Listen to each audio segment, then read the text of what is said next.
Hello and welcome to the No Fear Job Search webinar series. My name is Linda and I am the marketing specialist here at Jobscan.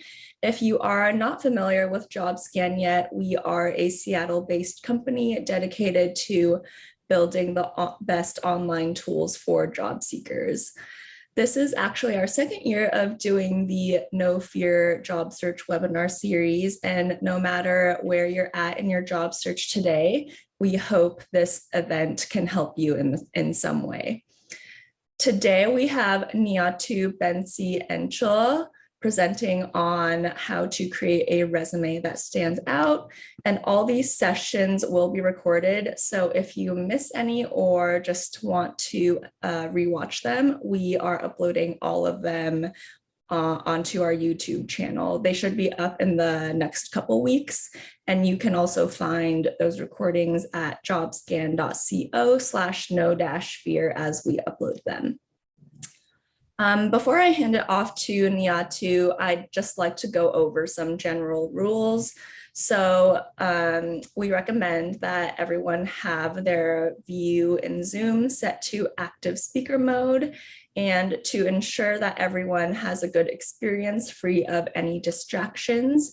You'll notice that we're muting you and keeping your video off for the duration of the session. However, with that being said, we'd still like to engage with you and hear from you. So there is a text chat feature in Zoom that I see some of you utilizing already.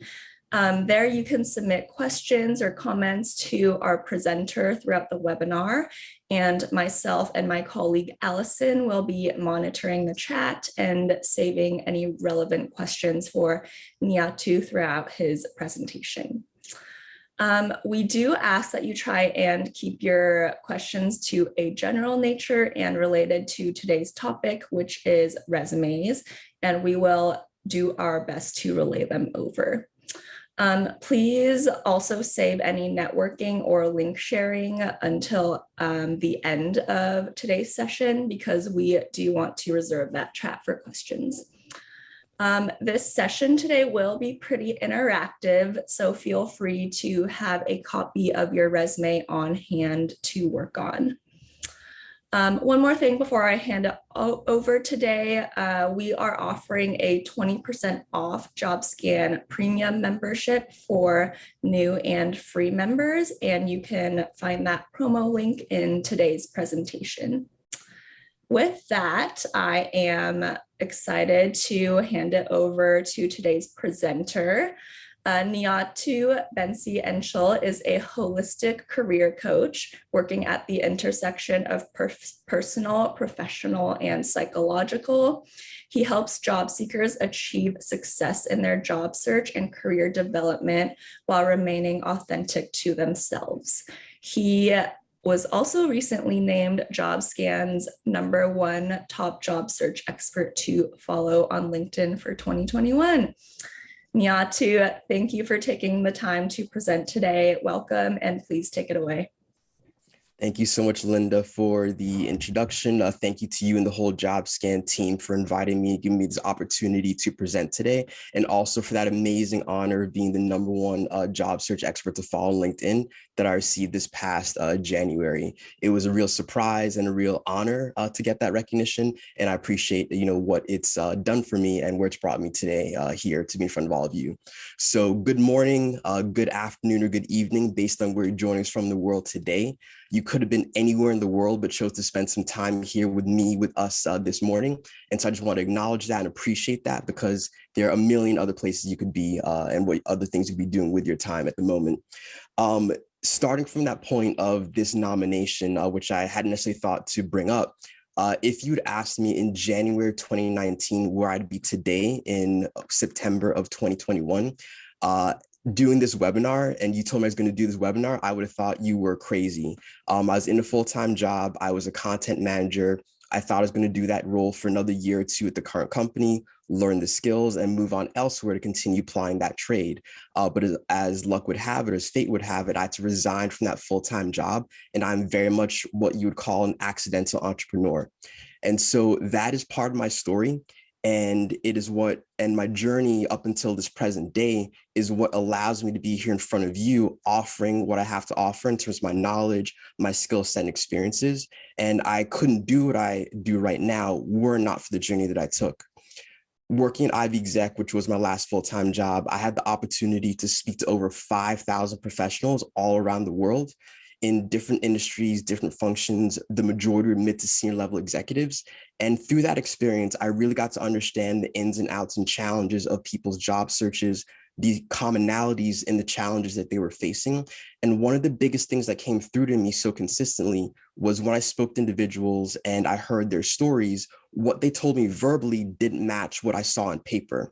There's a big disconnect. And that's what I'm here to try and help you close in terms of that gap on what your resume says about you versus the stories you offer verbally. And storytelling is the missing link between what happens when you speak verbally to individuals and what happens on paper. And that's what we're going to try and do today. Through that experience, through having stops in HR, having stops in recruitment, working at Ivy Exec, of course, getting my master's in mental health counseling, my story is what makes me unique and allows me to deliver and show up the way that I do today. And if you walk away with one thing from today's webinar, I want you all to try and embrace your stories, embrace your narrative, and try and think about what can I do not in spite of my story, but because of my story. Because of my story, I'm here today, and I hope that all of you can be empowered through today's conversation to look at your own story in a new way and try and find different and new ways to articulate it on paper and ultimately verbally.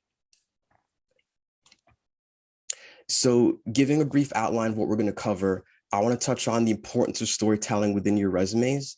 Then, of course, we're going to talk about some key storytelling features in your resume. I'll break down the different sections in a resume that I like to use to explore and expand upon my clients' stories. Then finally, I'll discuss how to adopt the journalistic lens, which really talks about how to delve deeper and interrogate your own story in a manner that will reveal more detail and provide more context to your audiences. So before I really dive in, I just want to declare my intentions and my asks on this call. Number one, it's my goal to provide you with actionable tips. The reason Linda had you all have your resumes handy is so you can start making changes, taking notes. And I'm going to give you the opportunity to try things out during this workshop because, hey, it's a workshop. So I want you guys to put in some work and hopefully walk away with a resume that's a little bit better than when you came in. Next, I do ask that you take notes and do the exercises, and I've intentionally designed this webinar to accommodate and be inclusive of different learning styles. So as you see here on the screen, I'm going to I'll explain my theory, my thought process behind how to address certain portions of resume. Then I'll show you real examples of resumes I wrote for past clients so you can see what I'm talking about in action. And then finally, you'll have the chance to put it into action yourselves, and we'll have short breaks in which you can work on your resume and jot down some ideas and notes that you've taken from what I've shared so far to really start making progress on what you're doing. And last but not least, as Linda already alluded to, please do ask questions during the conversation. What I might add is that in the chat, write the word question in all caps. That'll make it really easy for Allison and Linda to find the actual questions in the chat and have a better ability to find what you're looking to find your question and pose it during the chat. So write question all caps before your question, and that'll make it easier in the chat for us to find you and hopefully get to you during the conversation. All right, so let's go ahead and dive in. So when it comes to your resume, ultimately, this is a document that is a sales document. You're trying to tell a compelling story to get people to take some sort of action. The biggest mistake I see many job seekers make in writing the resume is that it's simply a list of facts and maybe some figures. And the challenge with that is that facts and figures alone aren't enough to move anyone to action or even stir any emotions within anybody. Many studies have shown that stories are up to 22 times more memorable than just facts and figures alone. We all know this due to the power of marketing and the different ads that we see and the stories that are woven around the products that we buy and use every single day.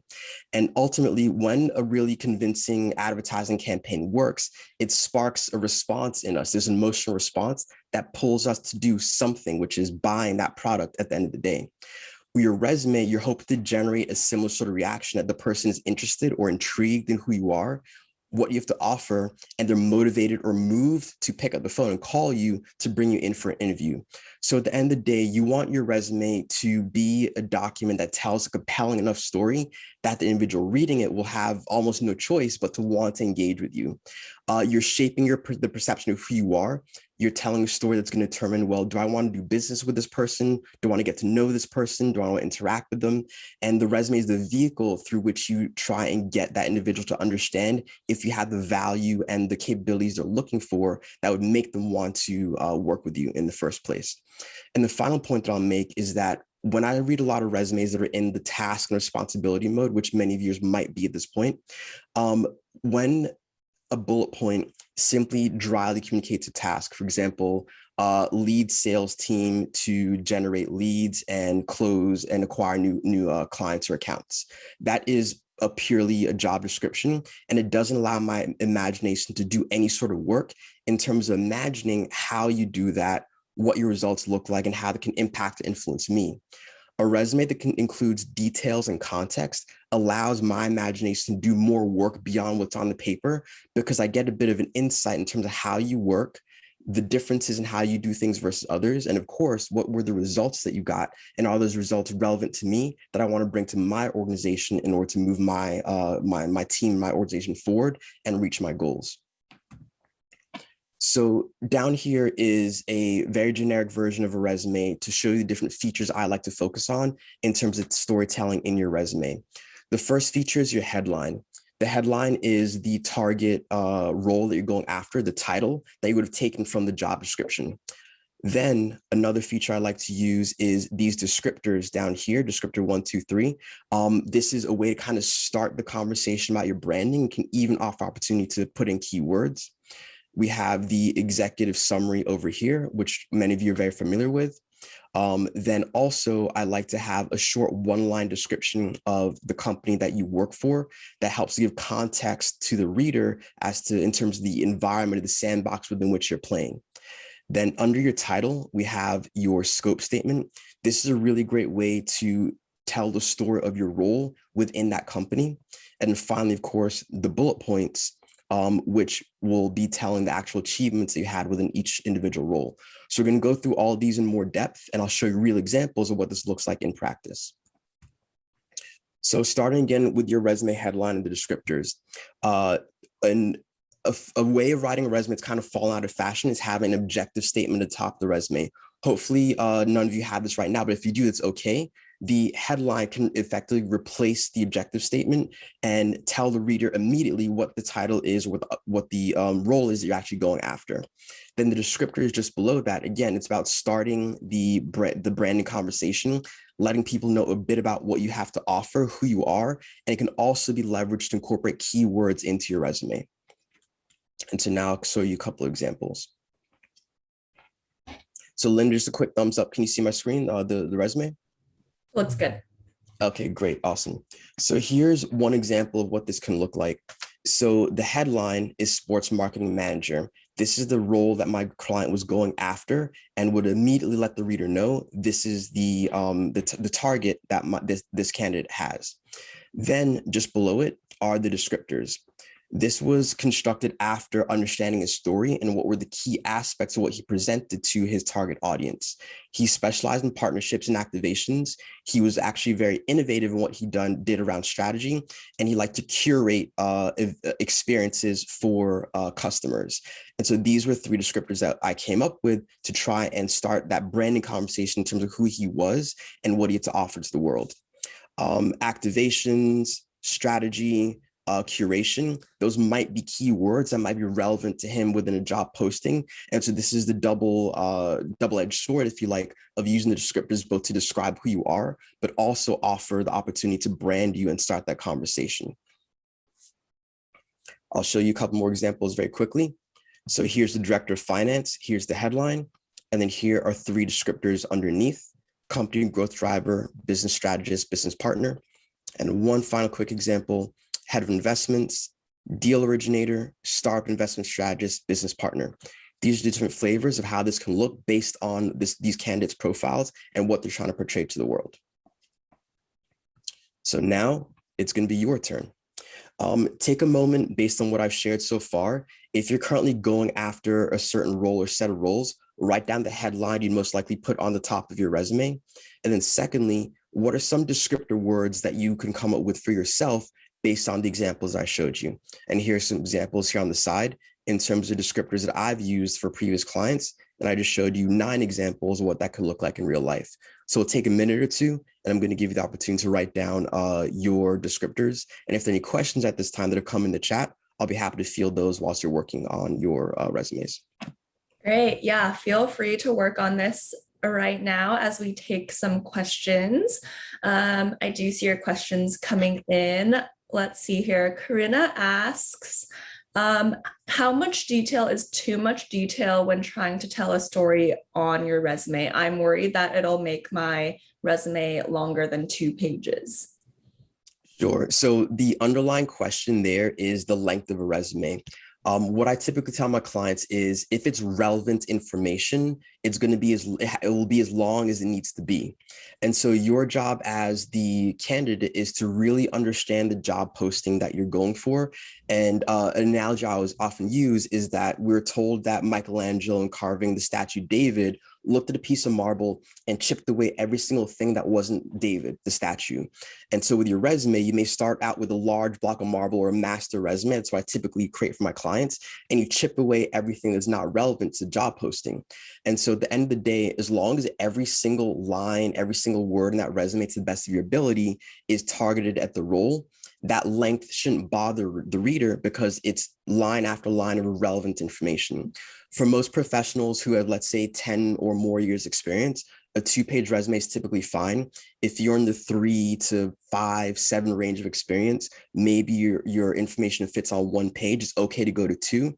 If you're far more senior, a 2 to 3 page resume might be necessary because you're giving a longer track record of what you've achieved that has gotten you to the executive level by this point. But at the end of the day, relevancy is the #1 criteria to manage how long your resume is and what goes on it. What a great analogy. We have a question here that asks, is this strategy similar to how LinkedIn works, in which the different job titles help you come up in searches? If so, should we change those titles for each job?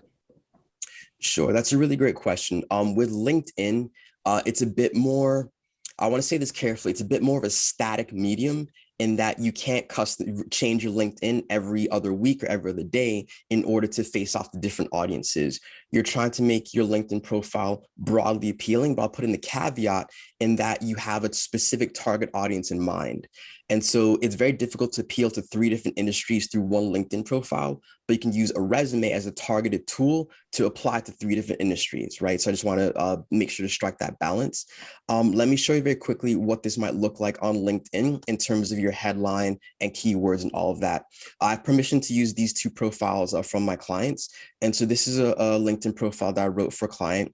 You'll see Director of Restaurant Operations. So speaking to your question, that's the title or the headline that would be on his LinkedIn profile that would help him to be found by recruiters who might type in Director Restaurant Operations. That'll hit those keywords. Then I'm jumping a little bit ahead, but we have a bit of branding here, driving revenue through people-focused culture. And that's what he loved to do, people first, that brought revenues for him. And then we have a sense of what he achieved. Putting some metrics in there is a really great way to catch people's eye, because most people don't put results in their LinkedIn headline. And finally, we have keywords that he would hope to be found for based on his title and his industry. So going over that again, we have his title, we have branding, we have results, and we have keywords as the 4 components of his LinkedIn headline that will hopefully get him noticed by other individuals. So I hope that helps to respond to the question. Yeah, great example there. And let's take one more question before we move on. Jenny asks, should our headline track the position name? For example, if the job listing says organizational liaison, but the responsibility is actually chief of staff, should I use their job title or the job title that I've actually held? Sure, that's a great question. I'd recommend that you use the job title of the company you're applying for because you're trying to speak their language. Whenever you examine a job description, you're trying to do your best to mirror the language they have in that job posting so that you're speaking the same language as they are. So if there are equivalent terms in your resume, you use one term, but on the posting they have another, adopt their language if it's a skill set or a domain of knowledge or what have you that you have, use their language so you have a higher chance of being picked up in the applicant tracking system or with a human being that's reading the resume ultimately. Great, thank you, Nii Ato. All right, great. And so if there are no more questions, I'm happy to dive back in. Yes, please do. All right, great. So the next piece we want to focus on is the executive summary. The executive summary is that short paragraph at the top of your resume that many of you have. And I find it's a really great way to really control the narrative when you're introducing yourself to your audience in case your cover letter doesn't get read. And so if you don't currently have an executive summary, that's the core reason I like to have them available, because we don't have any idea whether or not a cover letter will get attention either before or after reading the resume or never. And that's one of the key things. The mindset shift that I want to introduce here is the fact that a summary and a pitch are very different things. And I'm in the camp that an executive pitch is a better way to go as far as creating and orienting that top paragraph on your resume. So the rationale behind this transition is that a summary and a pitch are two different animals when it comes to sharing information. If we look here at the definitions, a summary is a brief account of the main points of something. I would think of that as more passive, laid back, and it's got nothing to prove. It's simply capturing a body of work and sharing the key highlights. A pitch, however, is something that's much more forceful, and the goal of a pitch is to make a bid or obtain a contract or other business. And so going back to my allusion to in the beginning of a resume being a sales document, what's the point of a sales document? You want the consumer to buy. In this case, you are the product and you want the consumer, being the employer, to buy you in the form of paying you your salary. And so what's going to be more effective in terms of getting their attention? Will it be a summary, or would it be an affirmative pitch that's going to get them interested and motivated to engage with you and buy you as the product? And so that's a mind shift that we can hopefully make in terms of how to gear and orient the executive summary. At the end of the day, the employers, and many of you might be hiring managers yourself, have a couple of key questions you're trying to resolve when facing off to and searching for a candidate. You want to know, why should we hire you? Why should we care? And how can you help us? So the employer has to be very selfish and self-focused in terms of what their needs are. And your job as a candidate, our job as a candidate, is to really try and give them information that they need to make a solid decision about who we are and what we have to offer. And so you want to assure them as quickly as possible that you're the answer to their needs. And so in contrasting, comparing a summary to a pitch, in most people's executive summaries that I see before I work on them, it's a broad, high-level outline of almost their whole career history. They tend to list skills and industries, multiple skills, multiple industries that they've been in. It's not very focused or targeted. There are also a lot of empty claims, strong track record of, excellent, ability to do X, Y, Z, but there's no proof of what they've actually done. So it feels like a claim versus an actual outcome. And so we want to think about, how can we show people what we've done versus simply telling people what we've done. And finally, a lot of executive summaries I read in the initial state are very generic. If I took that client's name off the resume and put another client's name on it who's in a similar role or position, it wouldn't make a difference because there's nothing personalized about that content. And so making that shift over to an executive pitch, we want to do a few things. We want a focused overview. I typically do maybe one line, giving a brief career history of where they've been and what they have to offer. Then you really want to go into the value, impact, and the brand. And so what's your value? What can you do for the employer that they're going to care about? Can you increase sales? Can you save money? Can you make operations more efficient? Can you increase customer loyalty? That's what they care about. And can you bring that value? What is your impact? Can you prove the value that you just articulated? Are the quantifiable or qualitative results that you've generated over and over that will demonstrate your impact to the employer and make it feel concrete? And finally, what's your brand? How are you different, better, or unique versus somebody else who's similarly qualified compared to you? And so let's go ahead and see this in action. So this is the executive summary that I wrote for a client who is in venture capital. And so see here, there's a one-liner focused in on summarizing who she is and what she brings to the table as far as her overall career experience. Next, we have her value. What can she do that the employer is going to care about? She's got experience launching a VC fund and creating the strategies and the frameworks that are necessary to do so. So whether she's going to go into a startup situation or established situation, she has experience that's going to be valuable for that employer. Next, what is the proof of her impact?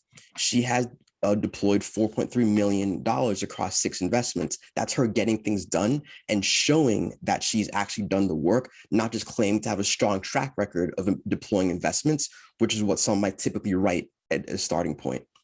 Then at the very end, this was me trying to capture what makes her different or unique. She has the experience of being a startup founder and also being on the other side of the table as a fund manager. And so she has a great perspective, 360, if you like, of all the people she'd be talking to in any situation as a principal investor. And so this is maybe a unique thing that she brings to the table that perhaps many other candidates do not. And so I try to capture that in terms of telling her story. And finally, this is me just trying to be a little bit cute, but she's applying to an organization where social justice was the focus of what the work was in terms of social impact investing, as this is a way to try and put in a little bit of her why into why she's transitioning from where she was into this new environment and applying to this particular employer. And so that's what an executive summary can look like. I'll show you just one more example and something I did a little bit differently here. So this executive summary, you'll see there are way more metrics in this one because he's in a very metrics-driven industry. And so I was able to go really hard, if you like, in on using numbers to demonstrate his impact and what he does. And hopefully this should grab a reader's attention and say, hey, I really want to speak to Dion. These are numbers that make sense in my world. I wanted someone like Dion on my team. And then this particular client, he came from professional athletic background. He's a pro tennis player and had to secure sponsorships for himself. And so this is not something I often do, but this one-liner is trying to capture a bit of that story and tell a bit more about how unique he is and what he does and offer that to his audience. And I actually ended up in the second version I created for him, moving this one-liner up here under his title. So just letting you know the different options and the flexibility of a resume is truly a living document. And you can find different ways to mix and match and use the ideas that I'm sharing to tell your story better. I know that there's a lot of resume advice out there. There are 3 resume webinars just in this conference. So my advice to you is take what works best for you to tell your own story, whether from me or anyone else, and apply those as best as you can to elevate your own storytelling. So with that said, now it's going to be your turn. So I shared with you that your executive summary should be a bit more focused. What is the broad overview of what you can bring to your audience in terms of your career history? What is the value you can offer? What can you do for them that they are going to care about? Are there any important metrics or results that you have delivered that's going to help them to see you as a good fit for their audience, for their company? And finally, is there anything unique or different about you that you want to highlight that would help you to stand out in a room of people who are arguably equally qualified to you? And so as you work on that for a few minutes, I will put up another example of an executive summary, so you have a bit of guidance and get some ideas for what to do with your own. And happy to take some questions here whilst folks are getting down to work. Awesome. Yes, please take this time to work on your own resumes, and we will get to some questions. We have an interesting question from Winnie here, and she asks, do you have any suggestions regarding the executive pitch when making a career change? Obviously, achievements in one field don't always transfer to another. Sure, that's a really great question. It might be less so the specific nature of the achievement, but thinking about broader business goals that are transferable regardless of your environment. So, for example, increasing revenue is universally welcome across industry. Increasing efficiency is universally welcome. Have you improved customer loyalty or awareness or something like that? So think to what are the business goals or targets that are universally welcome, and how did your role impact those? And if you can demonstrate the transferability of your outcomes into the new industry, that can be a way to focus in on transporting or translating your value from one place to another. And you can also try to adopt the language of the target industry in terms of explaining what you've done, even though it was in a different context. Great. And Aaron asks, what is the importance of these changes, both in the executive summary and the headline for ATS, for applicant tracking systems? Sure. So at the end of the day, the applicant tracking system is fed in a bunch of data from the recruiter, the end user, to find appropriate candidates that rise to whatever search criteria they're looking for. And so by, for example, changing the headline, you're telling the ATS that I'm applying for the title as it appears in your system.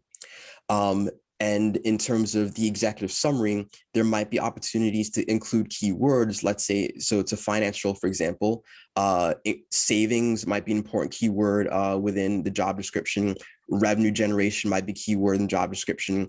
There might be opportunities to include important keywords from the job posting into your resume, and your headline and the executive summary give you opportunities to include those words and build the search ranking and the search credibility of your document within the ATS.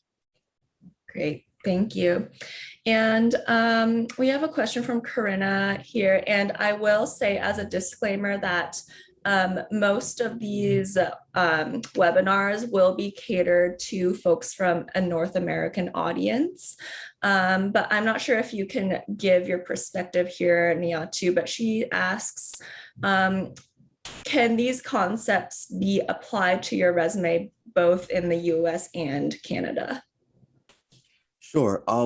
I have worked with clients internationally, and I think that these concepts are relatively universally applicable. I will, of course, give the caveat and be sensitive to different cultural norms. So I come from a collectivist background, a culture that is very focused on humility and not being too big and boasting about yourself. And there are several cultures around the world, whether parts of Europe, Africa, Asia, that adhere to similar principles. And so there might be a bit of attenuation, if you like, on some of these concepts. However, good storytelling is good storytelling. I don't know that it matters what culture that you come from. Good stories are detailed, good stories move, they motivate, and they allow you to clearly follow them to an ideally rousing endpoint, especially on a resume. And so within the Canadian market, I don't know that it's so different from North America, from America itself, United States, that these principles wouldn't apply. And so I think you can fairly comfortably adopt them in Canada as compared to the United States. Great, thank you. And Sarah here asks, so she's concerned about revising the titles on her past positions to ones that are more relevant to the job. If the hiring team checks with her past employers and they say the job title was different, does that look bad? Sure, that's a really great question. There can be a challenge if you work at a company where the nomenclature or the conventions around titles are really different from what the market has to say. One way to perhaps get around this is to honor what your title is within your company, and then into brackets next to it, put equivalent to, and then whatever the market rate title is. And so you're being accurate as far as what your title is within your company, but indicating to the reader that this is what it means in their terms or in more broadly accessible terms. Yeah, that's a great tip. All right, I think these are all the questions we have on this section, so feel free to move forward. All right, sounds good. So the next area we're going to focus on are scope statements. And so if you recall back to the outline that I showed you, the scope statement is the short 2 to 3, sometimes 4-line introduction or paragraph under your position title that gives you opportunity to explain to the world what that title means in your company. So I'm going to go in a clockwise order, starting from transitions and promotions. One of my favorite things to do with a scope statement is talk about how someone either was hired for a role, or why they're hired for a role, or why they're promoted into a role. So for example, hired to expand team's capabilities in data analytics within area X, promoted into newly created role to take on challenge XYZ. So this is a way to tell more of your story with details that wouldn't be accessible typically until you're sitting in an interview chair. And so giving the why behind a promotion or being hired for a role really gives your reader insight into why you versus someone else, but also what was going on at the company at the time that you were hired that might have played a significant part in your hiring. And so ultimately, it might communicate that you were the right person to come put out this fire or solve the challenge or lead this big initiative that was going on at the time. And it's a great introduction to the role and why you're in it. Next, in terms of defining the scope of the role, use an example of a director of finance, or for example, a CFO. A CFO might look really different at different companies. In some companies, a CFO is purely focused on the finances. In other companies, the CFO has HR and IT reporting up to them. And so based on your situation within your own company, your title might mean radically different things. And so it's your opportunity to really highlight the range of things that are on your plate. And so you get to talk about your mission, how big your team is, the size of the budget of P&L that you manage, and really telling the story of the ins and outs, the day-to-day, what's in your role. But of course, keep in mind what's most relevant for your target audience to notice or understand so they can calibrate you versus the role that you're applying for. So for example, if you are a program director in nonprofit and you manage a $5 million portfolio of projects, if you're applying to another nonprofit that might be around the same size or a bit bigger, having the number $5 million portfolio on your resume would help them understand, oh, she's at the level that we need, or, oh, she can easily stretch to our $8 million budget. That's not too big a jump. And so you allow them to calibrate you versus others. Next, we have the backdrop for your achievements. If you're clear about the mandate you were handed or the mission that you were given when you walked into a particular role, it lets people understand, okay, what I'm going to maybe see next is I'm going to have achievements around resolving challenges with difficult client accounts, or I'm going to have results around saving money or improving manufacturing processes or different things. But basically, by outlining it in the scope statement, you're sort of setting the stage for what people can expect around what you delivered within the role. And I sort of broached on this already about the context for your title, but again, you get to define and help people understand what your title meant. So giving another example, so let's say you are at a mid-level position, but your responsibilities are that of a position 1 or 2 levels above you. You have a manager title, but you're doing director level work. Having a scope statement will give you the chance to tell people, yes, my title says X, but I'm managing 25 people. I have an X million dollar budget under my purview, and I'm making really critical business decisions every single day that belie the level my title indicates. And so this is your chance to really explain to folks what you're doing and what your context looks like versus what they might immediately assume or glean just based on your title, which is why I love this tool in terms of telling your story better on your resume. Let's go ahead and see this in action. So using the director of finance example again, this is the scope statement that starts over here. Hopefully it's clear for you guys to read with the highlighting. And so in this role, he's promoted to work with senior leadership to work on the financial and strategy for a $4 billion region. So this is immediately calibrating him and what's on his plate to his audience. So if you want to go to another big retail company, they know that this individual has $4 billion under his purview within the region that he's working to manage. You see next that he manages 9 direct reports. You see some of the ins and outs of what's under his purview. You see how many stores he's responsible for. And then some of the nuts and bolts of what he's to do within his role as a regional CFO. and finally who he reports to. The reason I sometimes incorporate the reporting structure is to let people know where you sit within the organization. This becomes a bit more important the more senior you are, because it lets the reader know how close are you to the C-suite, or are you part of the C-suite and the only person above you is the president or the CEO of the company. And so this gives you the ability to show where you're on the org chart, and therefore the reader with this information or context can compare you to their own context. And I'll show you one more example with a sports marketing manager. And so here, this is another example of that storytelling. He was hired to add international sports experience to help MCC to better acquire and work on their product and all of that. And so because he's a pro tennis player, because he's played and worked internationally, he could bring this to the team that they didn't have before. So in the case of you're adding capabilities to a team where they didn't exist before, this is your chance to tell that story in your resume, whereas it wouldn't be accessible until an interview typically. And then again, below, you'll see the additional ins and outs, the budget he has, the direct reports he has, and who he reports to in his org structure. So that said, let's give you guys an opportunity to give this a shot and start to write down ideas for your scope statement. Think about, why were you hired or promoted into your role? Is there a line you can add about that? What was the mission or mandate that you were handed when you walked into the role? Was there a fire to put out? Was there a big new initiative that was about to be launched? Was there a turnaround that was required? What happened when you're being hired, and why were you hired? Then what are the key features of your job that people need to know? So this is a bit about your job description. And in effect, this is the place where I use to handle your job description. Rather than it being in the bullet points, which gets long and mundane, we summarize the high points, the key moving parts people need to know in the scope statement. And then if it's helpful or relevant, budget, how many people you manage, your reporting structure, and those ins and outs, that's what can comprise your scope statement. I'll give you a couple minutes to work on that, and I'll leave an example up as you do so.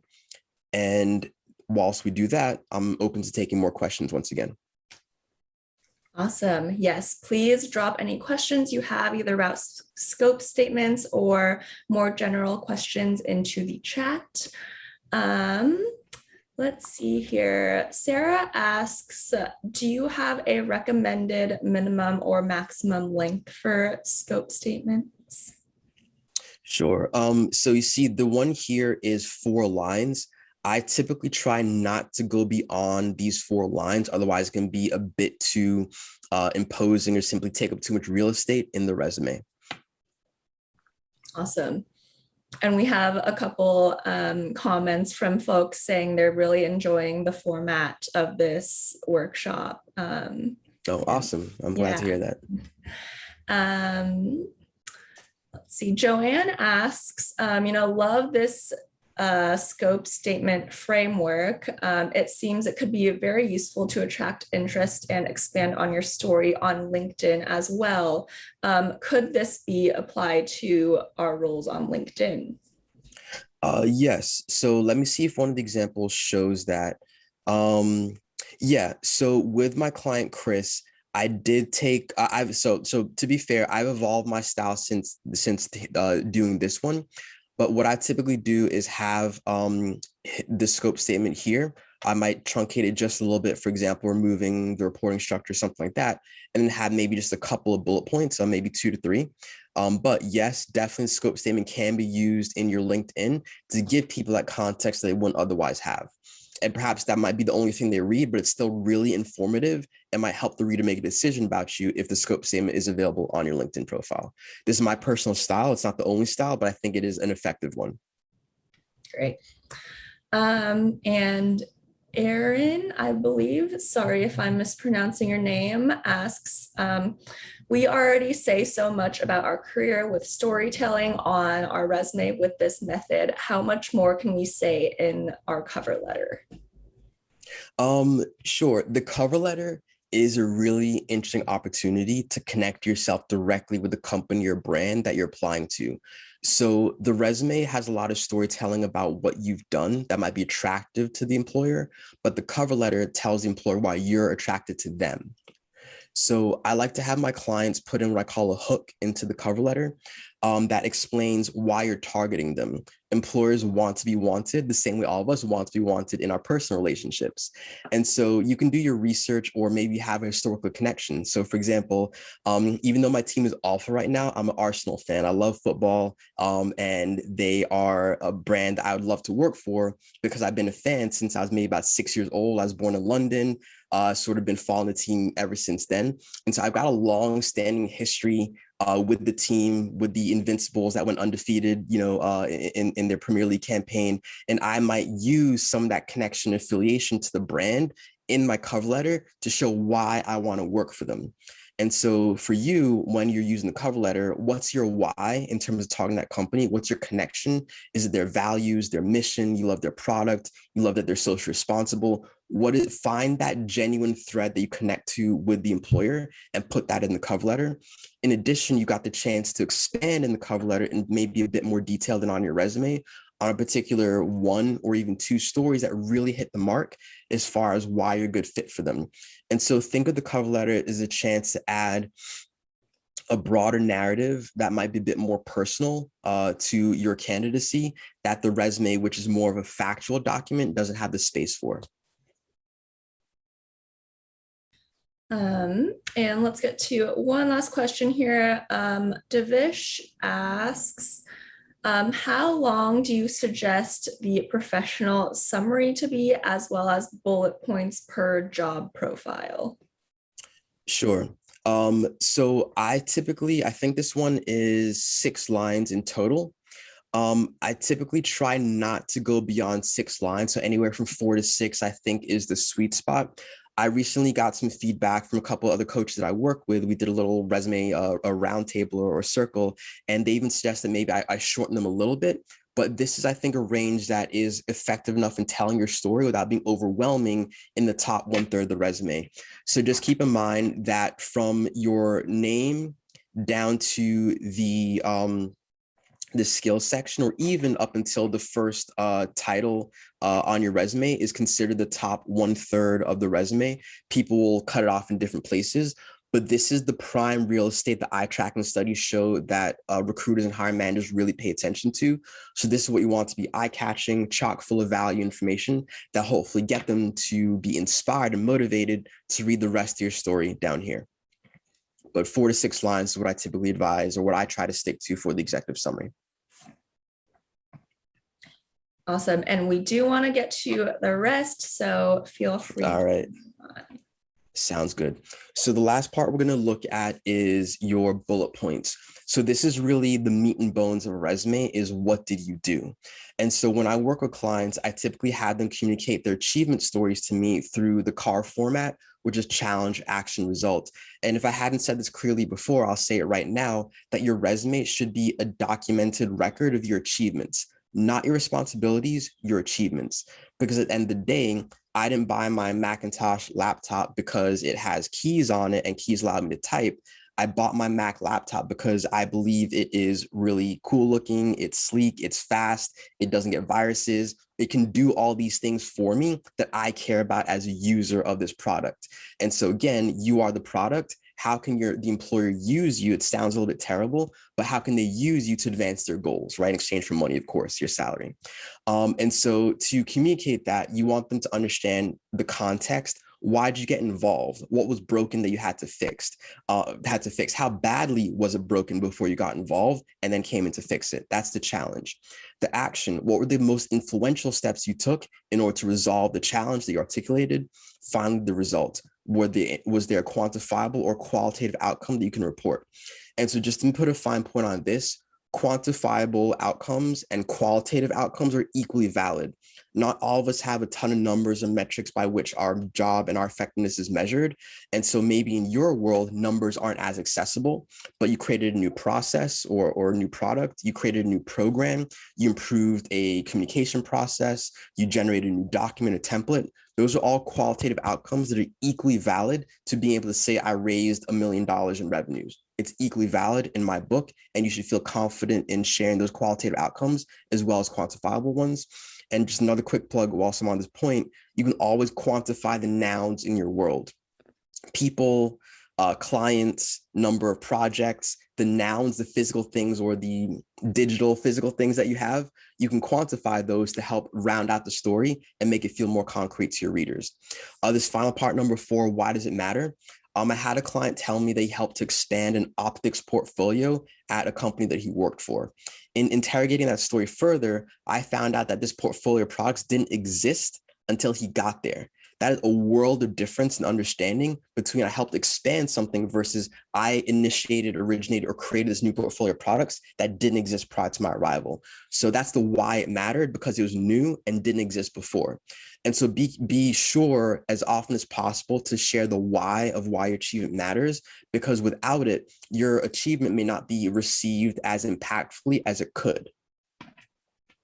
So the journalistic lens.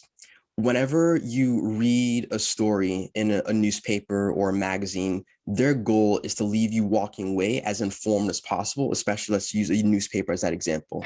I took this quote here. There's nothing more frustrating for the reader than finishing a story with unanswered questions still hanging. And so while we can't answer every single question within a resume, that's what the interview is for, you want to try and anticipate some of those natural follow-up questions that might occur if you're having a conversation with somebody about what you do. And so acting as a journalist, interrogating your own story is the vehicle through which you can progress what you talk about in your resume.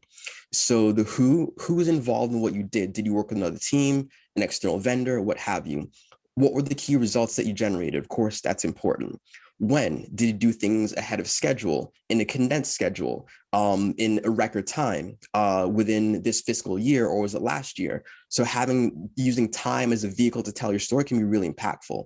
Where did this happen? Was there a market conflict or an internal conflict or challenge you had to face in working through this achievement? Why does it matter? We just went over that. And when the key part is, how did you accomplish this? By displaying or showing your math, if you like, in terms of how you went about resolving a challenge, helps you to understand your methodology or where your talents lie, even as far as approaching and resolving problems. And so by thinking about which of these journalistic questions can I use to make this bullet point better is a really excellent way to advance your own storytelling within your resume. What is a natural follow-up question that someone will ask me after they read this one line? Okay, let me put in a what? Let me put in a why. We're not going to be able to use all of them once again, but 1 or 2 of them may really advance your story beyond where it was. So very quickly, seeing this in action, we'll use this marketing example. So here we'll go with this first example. This client spiked sponsorship revenue by 30%, secure new multi-year deals with brands by curating tiered sponsorship packages, offering consumer touch points through the JPMCC series. So I have a metric, I have the outcome, I have the how of it all in terms of how he did it, and I have the who in terms of who the target recipient of the benefit was, the JPMCC series, and who in terms of the brands that he established new deals with. And so by, again, using those journalistic questions, I was able to develop the story further based on the car story that he generated. To be fair, all this was generated using one car story because I had the different moving parts I needed to craft this information. And so by using the challenge action result format to break out your stories, you can figure out the moving parts you need in order to translate them into bullet points here.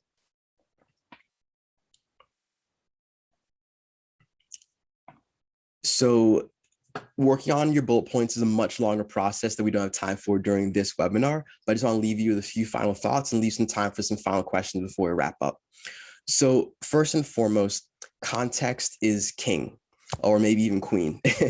Relevancy is definitely king when it comes to your resume, but context would certainly be queen. It's really important to contextualize what it is that you've done. Otherwise, your reader won't know how important or impactful or influential it was because they weren't there with you working in the company. There's this joke that supposedly old folks say, you know, I used to walk uphill both ways to school in the snow with no shoes. So obviously that's exaggerating. It's kind of wild and crazy, but they're painting a picture of how difficult times were way back in the day and how us youngins have it super easy with all our modern conveniences. So if you let people know how badly things are broken, that you beat a predecessor in doing this, how this is the first ever product or process in the company, it really makes a difference in understanding why what you did was so great. your unique way of doing things. Oh gosh. So I have the world's smallest ears, and Apple AirPods, you can clearly see, don't stay in them. Apple did not consult me in creating these, so I'm the one person they don't work for. So in terms of unique way of doing things, there are two product managers. One of them is really technically proficient, and one of them is really proficient in relationship management. Both of them get amazing results, but take two different routes to get there.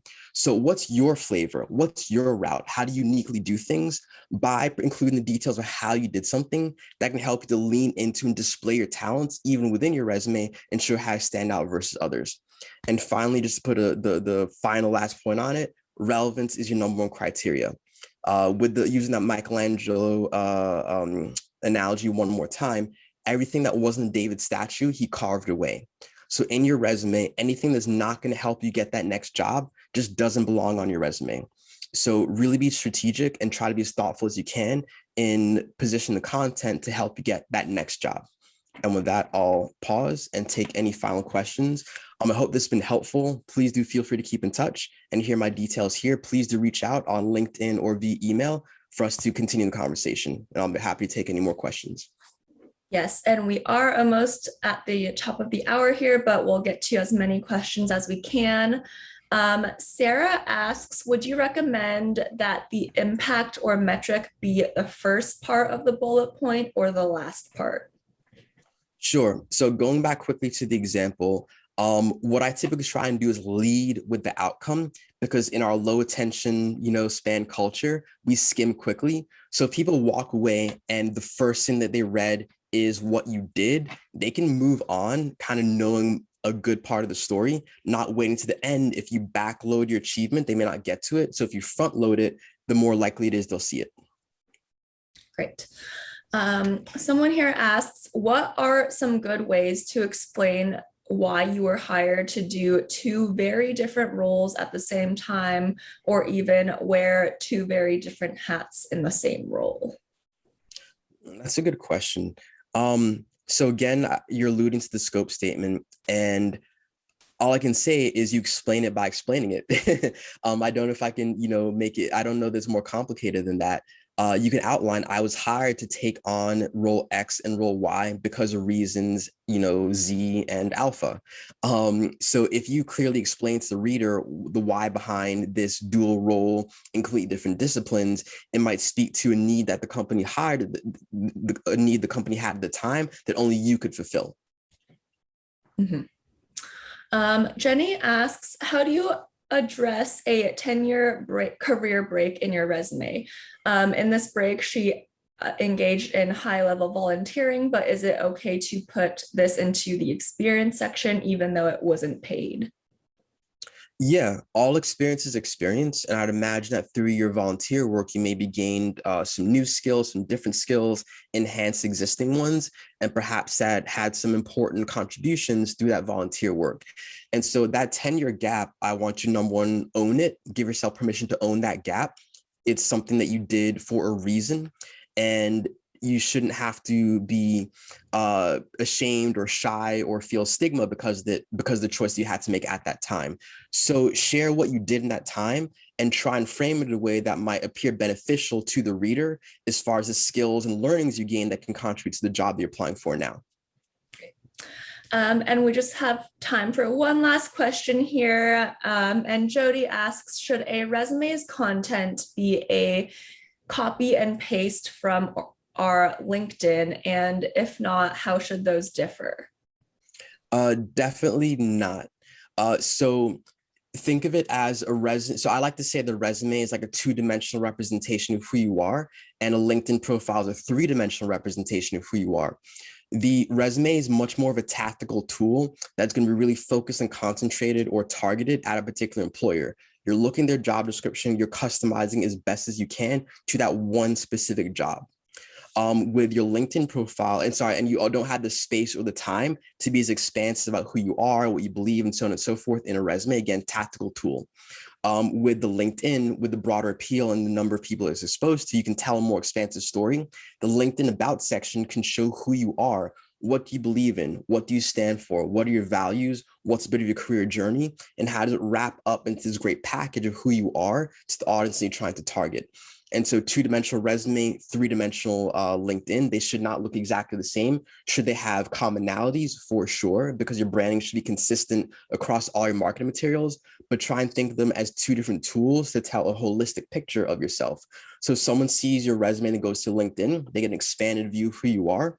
If they go from your LinkedIn first to your resume, they see a more narrow targeted view of who you are, specialized for them. Awesome, thank you. And unfortunately, folks, we are up on our time here, but I would like to thank everyone for joining us today. And thank you again, Nii Ato. We absolutely loved your presentation, and hopefully everyone walks away today with some changes they'd like to make to their resume. If you would like 20% off Jobscan Premium, you can go to that link at the bottom of this slide here. That gives you 20% off either a monthly or quarterly plan, and that quarterly plan does come with a 2-week free trial. Please also check out our other awesome webinars lined up by going to jobscan.co/no-fear. We have some great topics and presenters lined up for tomorrow and next week as well. And that is it for today's presentation, but Nii Ato will leave this slide up and we will leave the chat box open as people start filing out of here. Just like to say best of luck to all of you in your job searches. Thank you. Thank you so much, guys. I appreciate the opportunity. I hope this was of value to you. And again, please do feel free to keep in touch, whether on LinkedIn or directly via email. Would love to hear you. Would love to hear your feedback about the presentation, and would love to work with you if any of you are interested in working together one-on-one. Thank you. Bye, everyone.